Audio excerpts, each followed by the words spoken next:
Radhe guys, स्वागत है आप सबका मेरे यूट्यूब चैनल जिसका नाम है श्री जी। अभी जो आज हमारा टॉपिक है वो है पुष्प कल्पनियम इंद्रियम, अर्थात इसमें गंध और रस से रिलेटेड बात की जाएगी। जो गंध और रस के रिलेटेड आपके क्या हैं, अरिष्ट हैं, वो क्या होते हैं। ठीक है, 5 मार्क्स क्वेश्चन है, 5 स्टार इंपॉर्टेंट है। ठीक है, लास्ट में एक वीडियो आएगी जिसमें कि इम्पॉर्टेंट टॉपिक के ही बारे में मैं बता दूंगी। ठीक है, कौन कौन से पूछे जाएंगे।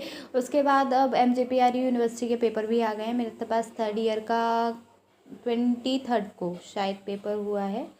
ठीक है, वो भी हम बात कर लेंगे, डिस्कस कर लेंगे। ठीक है, गंध अधिकार पुष्पवत तो पुष्पम यथा पूर्वरूपम फलस्वे भवति तथा लिंग अरिष्टम ख्याम पूर्वरूप मरी यथा, अर्थात जिस प्रकार होने वाले फल का पूर्वरूप फूल होता है उसी प्रकार मरने वाले मनुष्य के शरीर में अरिष्ट नामक लक्षण पूर्वरूप होता है।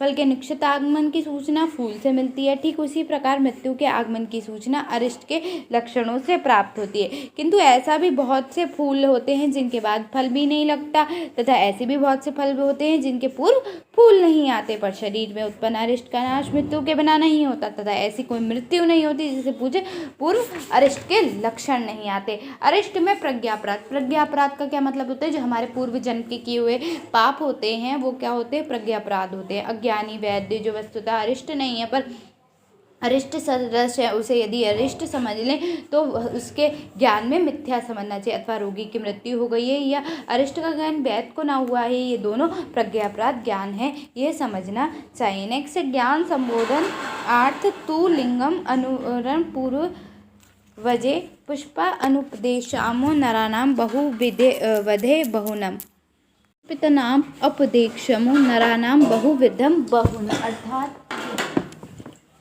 तथा मृत्यु के पूर्व उत्पन्न होने वाले बहुत प्रकार के लक्षणों द्वारा अरिष्ट ज्ञान को ठीक ठाक समझने के लिए अरिष्ट गंध के युक्त बहुत प्रकार के पुष्पित रूपों का उपदेश किया गया है।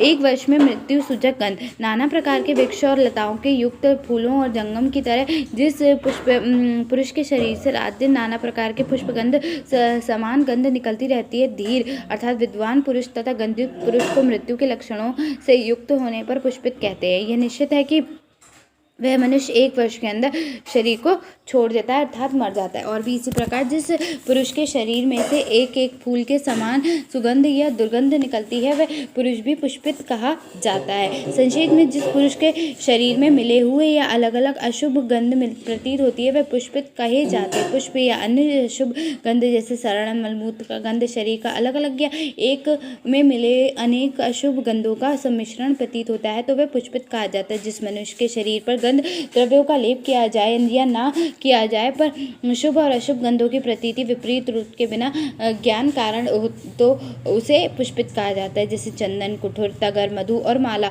आदि गंध उत्पन्न हो। मूत्र पुरुष, मरे हुए गाय, बैल, पक्षी, पशु आदि गंध कूड़ा अशुभ है। इन गंधों के अतिरिक्त और दूसरे नानाविध योनियों से उत्पन्न अशुभ और शुभ गंध है, उन्हें ही इसी प्रकार अनुमान विकृति को प्राप्त करते हैं। अनुक्त अरिष्ट, यह भी गंध संबंधी अरिष्ट लक्षण आप तो अतिदेश के लिए कहा रहे हैं, जिससे समझे वैद्य मृत्यु का ज्ञान कर सकता है। जो अभी तक कहा नहीं गया ऐसे अनुक्त लक्षणों के संग्रह करने को अतिदेश कहा जाता है। जिस मनुष्य के शरीर का भी योनि बिना कारण विदुर अर्थात स्थायी शुभ या अशुभ गंध निकलती है वह मनुष्य उस वर्ण के पण होने तक नहीं जीवित रहता है। यहाँ तक कि गंध के आश्रित अरिष्ट लक्षणों का वर्णन किया गया है। रस अरिष्ट, यहाँ पे रस का अरिष्ट बताया। रसानागत परम आतुराणाम शरीर ज्ञेतम वक्षेत विधि पूर्वम, अब गंध ज्ञान के बाद रोगियों के शरीर में अरिष्ट ज्ञान के पूर्वक रस आश्रय भूत अरिष्ट लक्षणों का कहा जाएगा।